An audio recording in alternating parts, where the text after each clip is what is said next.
le mouvement féministe qui leur a permis, en fin de compte, d'assumer leur homosexualité en tant que femme lesbienne et vice-versa aussi, là. Donc, c'était quelque chose. Donc, j'aimerais juste lire à la page 13 pour commencer votre introduction pour le livre Mémoire lesbienne, partir par le début, que je montre à l'écran. Ce livre est l'aboutissement d'un projet comportant plusieurs objectifs. Tout d'abord, faire connaître la vie de ces femmes qui ont eu le courage qui ont eu le courage, excusez, de leur amour en un temps où la condamnation sociale du lesbianisme était unanime. Puis à partir de là, reconstituer une partie de l'histoire récente du lesbianisme au Québec, enfin trouver réponse à des questions personnelles qui me venaient à mon itinéraire en tant que militante lesbienne et féministe. J'estime tout compte fait que ces objectifs ont été atteints imparfaitement, il va sans dire, mais chacun a pris sa place dans ce puzzle à trois dimensions. S'il me reste un regret, c'est celui de n'avoir pu publier intégralement les propos de mes interlocutrices afin de maintenir l'équilibre entre ces trois volets. Leurs paroles le méritent pourtant. Pourtant, elles ont eu la force et la vitalité de me faire vivre littéralement pendant les années consacrées à cette recherche. Donc, ce livre-là, on va en parler quelques minutes, c'est que c'était votre recherche au doctorat, et ce livre-là a été publié 2 ans après que vous avez obtenu le doctorat, c'est ça? Oui, en fait, le livre est vraiment basé sur la thèse, Oui, la thèse mais de la doctorat. thèse a été réduite Oui, bien parce que, sûr. bon, une thèse, c'est lourd, surtout les chapitres théoriques, Oui, la méthodologie, et ce sont des chapitres qui n'intéressent pas souvent autant que le résultat, finalement, de la démarche oui. de recherche. Alors, ça a été réduit. Et pour le doctorat, j'avais rencontré une trentaine de femmes, Oui. mais la thèse comme telle est basée sur 23 à 25, 24. Je pense que c'est écrit 24. Oui, c'est ça. 24, c'est ça 24 exactement, témoignages. Oui. témoignages de Montréal. Alors, je me suis concentrée sur la région montréalaise parce qu'à l'extérieur de Montréal, c'était vraiment d'autres réalités. Oui. Et puis, ces femmes-là, je les ai rencontrées 2 fois pour la plupart. Alors oui, elles m'ont raconté toutes sortes d'histoires et des fois, on arrive à faire sens de ces histoires-là en les analysant dans la thèse, mais d'autres fois, il y a des bouts, des passages qu'on n'arrive pas à rendre. Alors, c'est pour ça que je regrettais de ne pas avoir pu publier intégralement leur histoire, mais en même temps, bon, je leur avais promis l'anonymat. Oui, c'est ça. C'est souvent le cas en recherche. Ben oui. C'est un projet où on demande la collaboration, mais en Mm, échange, on s'engage à respecter l'anonymat. bien sûr. Et voilà. Donc, vous parlez en fin de compte dans votre livre Mémoire lesbienne de Vive l'interdit. Je donne quelques idées ici, je lance des idées, les amours cachés. C'est sûr qu'il y a des femmes ici, on voit leurs témoignages qui sont là en fin de compte. Euh, J'aimerais vous poser la question. C'est sûr que là, on est en 2024. Quand cette émission sera diffusée, ça va être 2025 et plus tard aussi. Là, ça va être c'est un projet professionnel quand même minimum de 4 ans pour moi, là, en tant qu'animateur de radio pour l'émission Témoignages de vie. J'ai supposé d'avoir 100 épisodes, là. Donc, c'est quand même 90 personnes environ. C'est sûr que parmi les 90 invités, on a des invités spéciaux comme vous, comme sociologue. J'avais aussi Michel Doré, comme j'avais dit. Michel Doré, c'est celui qui avait validé les 13 pages sur les orientations sexuelles et les identités de genre dans mon livre que je montre à l'écran, La psychologie pour apprécier l'humain, Béliveau éditeur. Donc, il a fait sa première entrevue à l'émission Témoignage de vie, puis il va revenir parce qu'il vient de publier son 30e livre, là, en, en son 30e ouvrage. Donc, les choses ont changé pour la communauté LGBT, qu'on appelle maintenant LGBTQ+, puis il y a d'autres lettres aussi, on ajoute toujours des lettres, là. Donc les gens parfois sont mêlés, on s'entend bien. Moi aussi, j'ai discuté à suivre ça là. C'est que les choses ont changé. Vous avez écrit dans votre livre, dans le temps, en 96, ça a été réédité en 98, bien sûr, Mémoire lesbienne.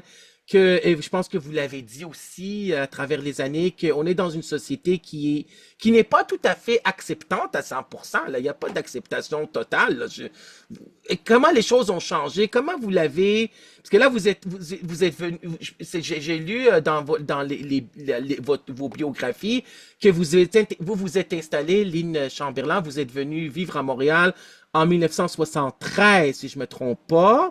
Donc là, je pense que il y a eu tout dans le manuel diagnostic et statistique des troubles mentaux, le DSM-1, l'homosexualité était considérée comme un trouble mental. On l'a enlevé, je pense qu'on l'a enlevé en 1969 ou 70, mais l'Organisation mondiale de la santé a s'est prononcée.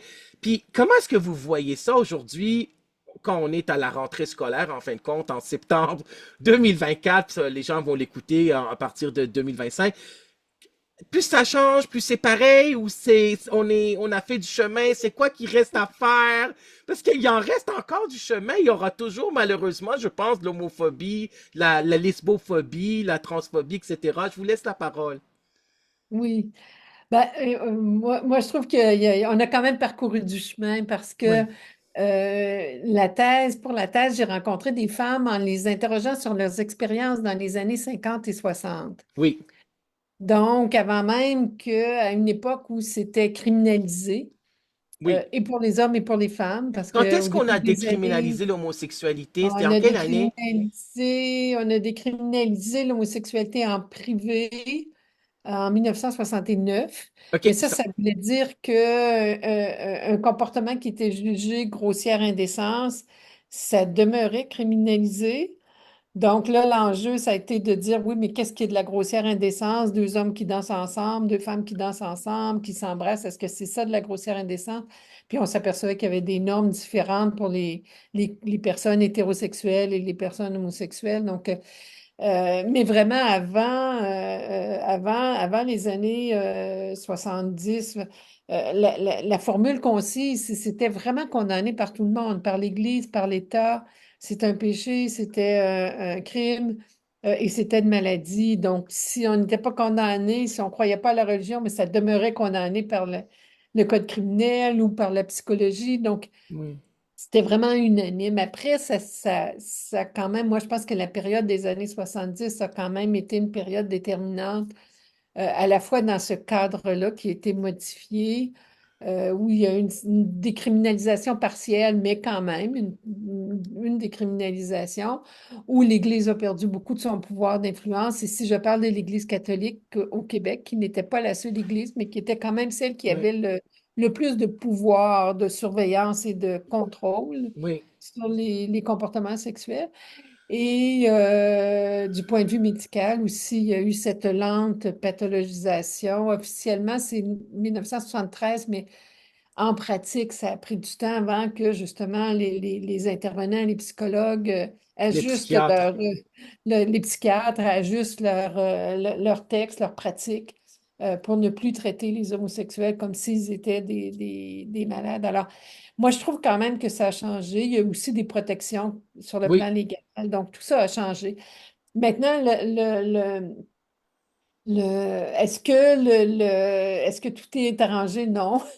Je pense que le modèle, quand même, l'idéal de l'hétérosexualité, l'idée que le plus naturel, le plus souhaitable, c'est la sexualité hétérosexuelle, c'est les hommes avec les femmes. Il y a une vision qui postule encore une complémentarité naturelle, voire ancrée dans la biologie, et qui se traduit par la reproduction. Donc, il y a encore une aura religieuse ou transcendantale ou simplement naturelle, là, oui, relevant de l'ordre naturel de l'univers. Mais il y a encore quelque chose qui est très valorisé dans ce modèle-là oui, et qui fait que les autres réalités sont défavorisées.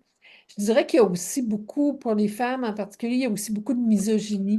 oui, euh, de sexisme, bon, parce que les préjugés sexistes sont dans la société, mais aussi de misogynie dans la mesure où les femmes, le modèle dominant veut que les femmes soient, leur vie souvent subordonnée à celle de leur époux, de leur famille. Et donc, des femmes lesbiennes sont des femmes qui prennent plus d'autonomie et qui donc décident davantage de leur propre vie, de ce qu'elles veulent faire. Certaines ont des enfants, d'autres pas. Euh, et donc, je ne veux pas dire qu'elles se foutent des autres, mais elles affirment une certaine autonomie, une volonté de décider de leur vie, de leur sexualité, donc une indépendance plus grande. Et ça suscite des réactions aussi parfois hostiles. D'ailleurs, quand on veut discréditer le féminisme, on va dire, ah, c'est une gang de lesbiennes, Mm. c'est plein de lesbiennes. Donc, on se sert de ça pour discréditer des femmes. Euh, et le lesbianisme reste quelque chose qui est soit effacé, soit discrédité. Mm. Ça reste malgré tout, et je dirais plus que l'homosexualité masculine, quelque chose qui est rarement rapporté avec fierté ou, bon, beaucoup de femmes s'affirment et prennent leur place, mais je veux dire, ça demeure fortement discrédité à l'intérieur de notre société. Et ça demeure effacé. Oui. On- Oui, oui, c'est ça ce que j'ai lu dans le livre Mémoire lesbienne, l'invincibilité dont vous avez Oui, parlé. Parce que ces femmes-là, c'est des amours cachés, mais aussi invincibles. Ça veut dire qu'il ne faut pas que les gens voient cela ou s'en rendent compte que ce sont deux femmes. Euh, je pense qu'on a fait un bout de chemin aussi avec tout ça, avec le mouvement gay lesbienne. Les questions premièrement, moi, j'ai suivi des formations sur le manuel diagnostique et statistique des troubles mentaux, le DSM-5, avant qu'il sorte version anglaise 2013, puis sorti version française 2015. Donc moi, j'ai suivi ça avant 2013, là, ça fait plus que 10 ans, plusieurs formations. Puis moi, je me rappelle qu'il y avait un psychologue ou un psychiatre, je me rappelle pas c'est qui avait dit qu'en fin de compte, l'homosexualité a été enlevée du DSM-1, c'est-à-dire au DSM-2, il n'était plus là. Il était dans le DSM-1, mais il n'était plus dans le DSM-2, le manuel diagnostique et statistique des troubles mentaux, parce que c'est American Psychiatrist Association. Il y avait des psychiatres homosexuels eux-mêmes qui étaient sur le comité, qui ont dit on ne veut pas que ça soit une maladie mentale, l'homosexualité. Dieu soit loué, là. On rentre dans la région, mais c'est génial ce qu'ils l'ont enlevé parce que ça aurait jamais dû être considéré qu'une maladie mentale parce que, et aussi que c'était criminel, là. C'est combien de pourcentage? On dit qu'il y a 10%, parce que j'ai suivi aussi des formations avec sexologues, avec Yves Salty, qui est sexologue belge, thérapie de sexologie conjugale, là.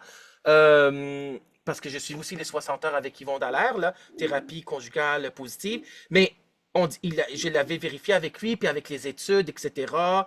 On dit qu'il y a 10% de la population qui est homosexuelle, femmes et hommes.